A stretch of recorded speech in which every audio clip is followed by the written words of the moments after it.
Microsoft Excel, Microsoft'un Windows işletim sistemi ile ileri sürülen bir programdır. Microsoft Excel'in son sürümü 15 kategoriye ayrılarak 200'den fazla işlevle sunulmuştur. Aynı zamanda Google e-tablolarda bulunuyor. Ancak en yaygın kullanılan Microsoft Excel'dir. Microsoft Excel, Microsoft'un Windows işletim sistemi ile ileri sürülen bir program. E-posta, telefon numaraları gibi bilgileri Excel tablolarında saklayabilirsiniz. Kendiniz veya işiniz için gerekli bütçeleri hesaplayabilirsiniz.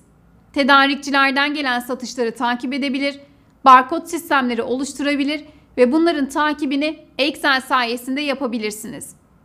Kısacası tüm tablo verilerinin bir araya getirilmesini ve onların arasındaki bağlantıların formüllerle oluşturulmasını ve verilerin sonuçlarının grafik olarak aktarılmasını sağlar.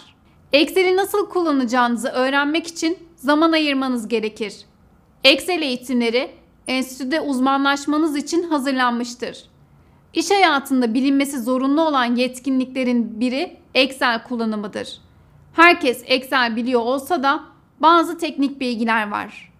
İş yerinde kolaylık sağlamak için formüller ve tablolar oluşturabilirsiniz.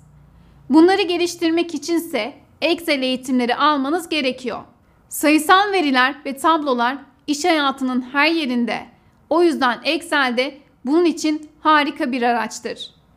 Excel eğitimleri ile ilgili enstitüde katılabileceğiniz çeşitli sertifikalı Excel eğitim programları bulunuyor. Eğer Excel'i çok iyi biliyorsanız çok güçlü bir silahtır. Birçok sınırlaması olmasına rağmen birçok şeyin yapılmasına da imkan tanır.